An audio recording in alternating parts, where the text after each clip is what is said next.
itu kan kira-kira 90-an ya, dan itu sudah memenuhi syarat untuk pengusulan.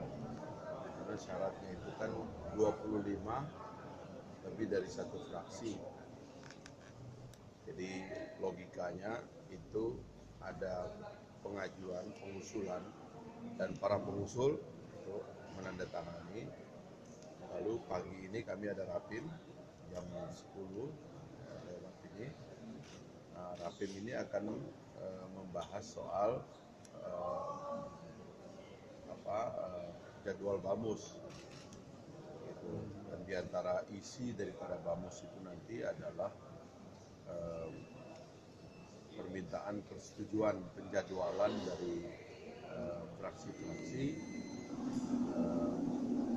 terkait permohonan daripada para pemohon agar mereka diberikan kesempatan untuk membacakan usulan angket itu di paripurna. Lalu baru kemudian diadakanlah BAMUS, ya kan? Kemudian dibacalah usulan itu di paripurna. Ya. Bisa usulan dibaca langsung permohonan persetujuan, setuju atau tidak setuju. Bisa juga kalau mau dibikin 2 kali, dibaca dulu persetujuannya belakangan untuk memberikan kesempatan katakanlah kepada anggota untuk mengkaji gitu, isi daripada usulan angket itu masuk akal tidak, berdasar tidak, itu kan semuanya nanti menjadi domain anggota. Cuman tugas kami adalah hanya mengadministrasi usulan itu, karena sebagai usulan dia telah memenuhi seluruh persyaratannya sebagai usulan. Nah, kalau sudah sampai paripurna, lalu sudah dibacakan, lalu diambil keputusan, dan kemudian anggota setuju, ya hitung-hitung aja, ini kan baru 4 fraksi, ya kan? Katanya sudah 6, kalau dihitung-hitung kan 6 fraksi itu kan udah lebih dari 300, ya kan? Misalnya logikanya begitu, ya artinya kan sedikit banyak ini akan lolos. Kalau lolos ya berarti dibentuklah pansus. Pansus angket, nanti semua fraksi mengusulkan nama, lalu pansus itu dibacakan dan disepakati oleh paripurna, lalu diketok, pansus rapat dipimpin pertama oleh pimpinan DPR, pemilihan pimpinan pansus, ya kan? Setelah itu kemudian pansus mulai bekerja, ya kan? Dan lebih kurang selama 3 bulan, baru kemudian nanti ada kesimpulan. Kira-kira begitu logikanya. Apa runtut dari cerita. Tapi kalau misalnya pengusul tidak cukup, yang nggak bisa dijadwalkan, tapi ini pengusul kan cukup, ya. Artinya ini akan dijadwalkan. Nah, kalau nanti misalnya ditolak oleh paripurna, ya sudah berakhir begitu saja.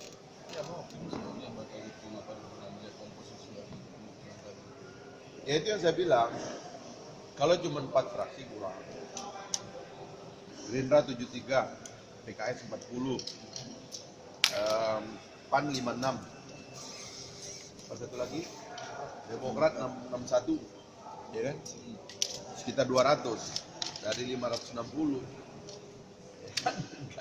Tapi kalau tambah 2, ya kan? PKB dan P3 sudah 300 bisa. Ini ya komposisi fraksi ya, tapi kalau anggota kan kita nggak tahu. Tapi biasanya kan kalau bukan terkait orang kan votingnya terbuka. Ya, kalau ada yang ngusulin voting tertutup bisa juga.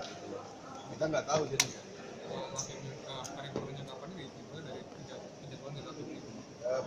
Paripurna itu oleh BAMUS. Jadi hari ini kami rapim untuk menjadwalkan BAMUS. BAMUS menjadwalkan paripurna.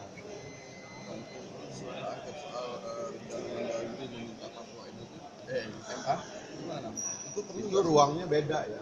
Kalau permohonan fatwa itu ruang dan fatwa itu tidak mengikat, dan itu ruang daripada pemerintah. Tapi keyakinan DPR bahwa tindakan melanggar undang-undang telah dilakukan oleh Presiden itu lain lagi. Dan ini yang saya mau clearkan juga. Banyak orang yang mengatakan, oh tidak perlu, karena itu kan masih perbedaan pendapat, yang bilang tidak melanggar dan seterusnya gitu.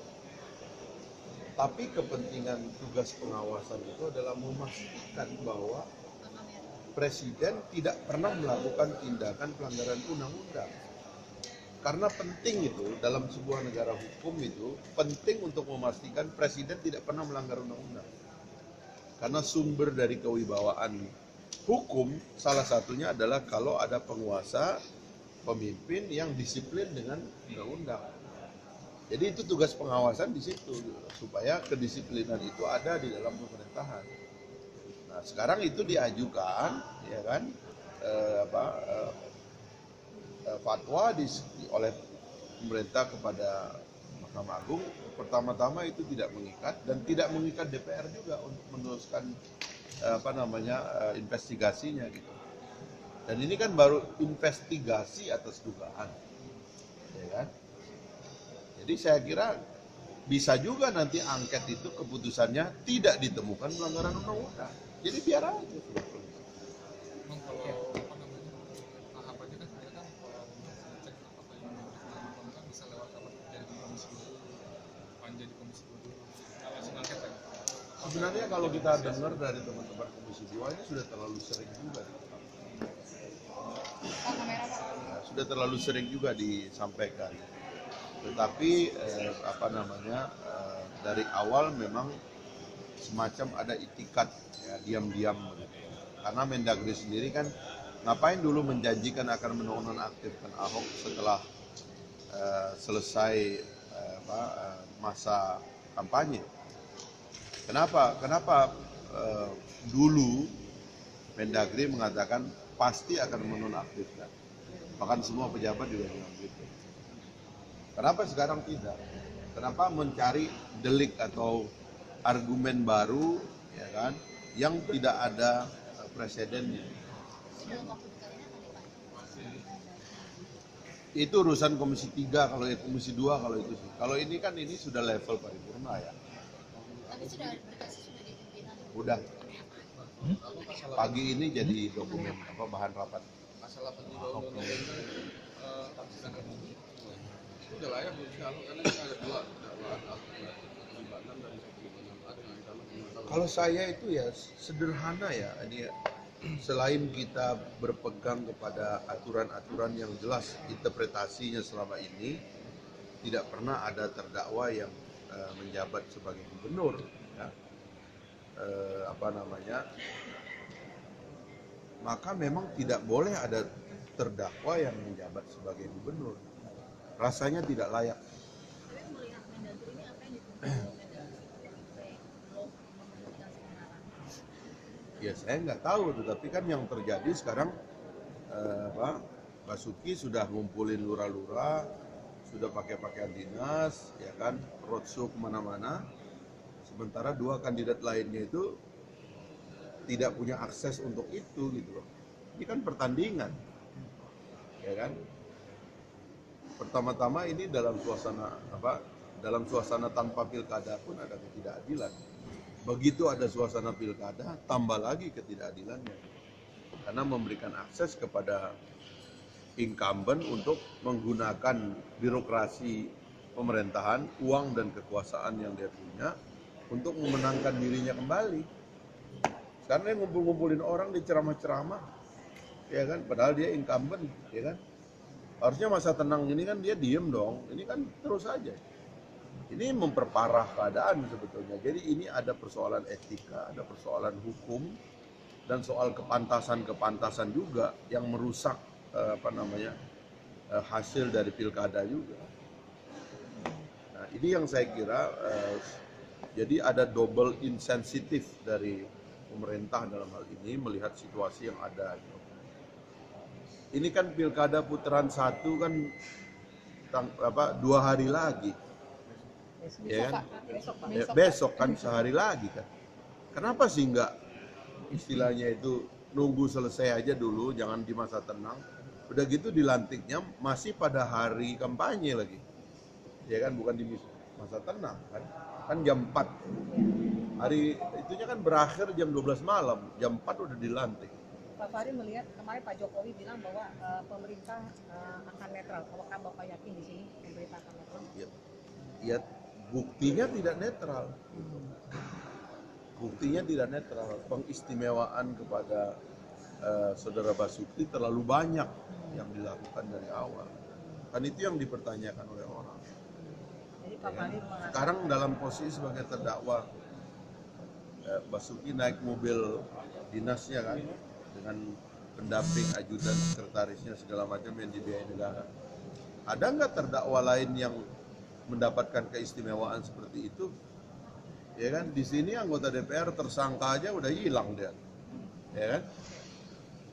Jangan dong ya kan, ini kan kasat mata dan ini soal perasaan kok. Jadi kalau ada sekarang desakan dari masyarakat untuk melakukan investigasi terhadap masalah ini konsekuensi logis dari kenyataan bahwa pengistimewaan kepada Basuki memang terjadi dari awal. Pak, di luar kasus ini boleh Pak. Kemarin KPK menyatakan ada 14 orang anggota DPR yang terlibat di dalam kasus IKTP dan mereka sudah kembalikan uang. Sebagian besar 14 orang itu adalah anggota DPR pada saat peristiwa itu. Bapak melihat bagaimana? Pertama-tama saya terus terang ya, logika mengembalikan uang itu saya belum temukan pasalnya itu. Ya.